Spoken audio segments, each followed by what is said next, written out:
Dear students, types of sets के दो part में हमने जान चुका है कि सिंगलटन सेट क्या होता है, फाइनाइट सेट क्या होता है, इनफाइनाइट सेट क्या होता है, एम्प्टी या नल सेट क्या होता है, सबसेट क्या होता है, सेट ऑफ सेट्स क्या होता है, पावर सेट क्या होता है।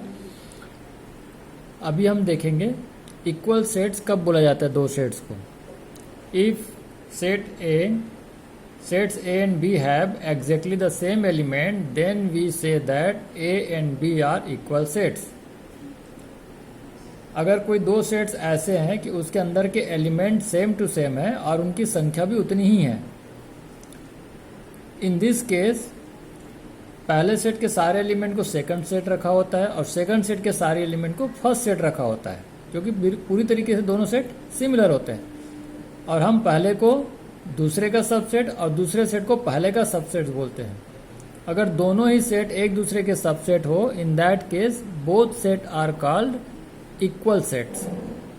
लेकिन अगर सिचुएशन ऐसा है कि दो सेट में केवल नंबर ऑफ एलिमेंट की संख्या है ना, नंबर ऑफ एलिमेंट्स बस इक्वल हैं, एलिमेंट अलग अलग हैं। जैसे सेट ए में A B C D 4 elements हैं और सेट बी में टेबल चेयर पेन कॉपी ये 4 एलिमेंट है, तो एलिमेंट की संख्या यहाँ भी 4 है, यहाँ भी 4 है, लेकिन एलिमेंट सिमिलर नहीं है।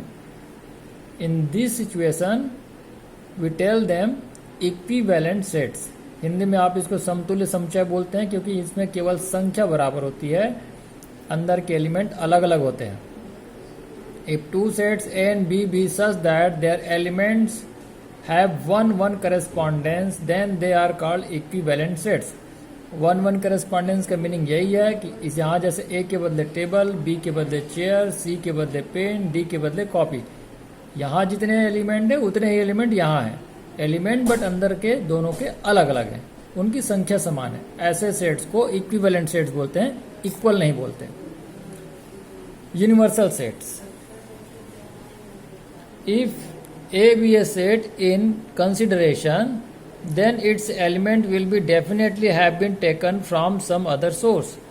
That source is called universal set of A and that is denoted by U or zeta. किसी क्वेश्चन में दिए हुए जितने छोटे छोटे सेट्स होते हैं वो किसी एक बड़े सेट से लिए जाते हैं। जिस बड़े सेट से निकाल के दूसरे सेट्स बनाए जाते हैं, उस बड़ा वाले सेट को हम बोलते हैं यूनिवर्सल सेट।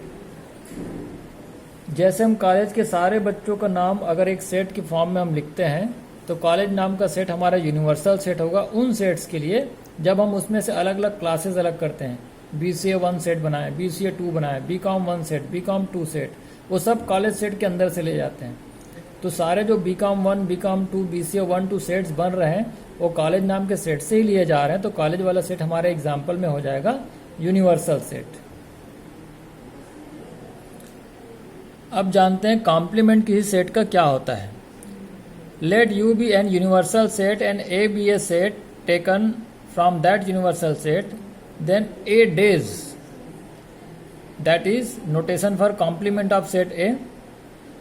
ए कोई सेट है जो यूनिवर्सल सेट यू से लिया गया है, तो सेट ए के कॉम्प्लीमेंट को सी ऑफ ए से दिखाते हैं या ए के ऊपर एक डेज लगा देते हैं, बोलेंगे सेट ए का complement that is equal to all X. इस कॉम्प्लीमेंट में सारे एक्स बिलोंग करेंगे सच दैट वो एक्स यू के तो है बट ए के नहीं है। दैट मीन्स किसी सेट के कॉम्प्लीमेंट में से वो एलिमेंट आते हैं जो यूनिवर्सल सेट में से ए के सेट को, ए के एलिमेंट को माइनस कर देने पे बचते हैं। नेक्स्ट पेज में इसको एग्जाम्पल से समझते हैं। इस एग्जाम्पल में देखिए यहाँ एक यूनिवर्सल सेट है जिसमें 1 से लेकर के 10 एलिमेंट्स हैं और यहीं से एक सेट निकाला गया है ए, जिसमें 1, 3, 6, 8, 9, 10। Then A dash or complement of A will be U minus A. किसी भी सेट का कॉम्प्लीमेंट निकालना है तो उसको यूनिवर्सल सेट में से सबट्रैक्ट कर देते हैं। इस यू में से 1, 3, 6, 8, 9, 10 को कट कर दीजिए। 1, 3, 6, 8, 9 कट करने के बाद जो बचता है 2, 4, 5, 7, वो इस सेट ए का कॉम्प्लीमेंट सेट होगा। इसे हिंदी में आप पूरक समुच्चय बोलते हैं। पूरक समुच्चय निकालने के लिए उस समुच्चय के सारे सदस्यों को, मेंबर्स को यूनिवर्सल सेट में से हटा दीजिए। अब जो बचता है वो उस सेट का कॉम्प्लीमेंट या पूरक समुच्चय होगा। Last one is super set, ये सबसेट वाले टॉपिक से है। अगर बी के सारे एलिमेंट को ए के अंदर हम पाते हैं, ए बी के सारे एलिमेंट को कंटेन करता है, तो B will be called subset of A. उल्टे टर्म में हम बोलेंगे ए इज, इस साइन को उलट दिए सबसेट वाला, A is called superset of B. तो ये थे सभी मेन टाइप्स ऑफ सेट्स।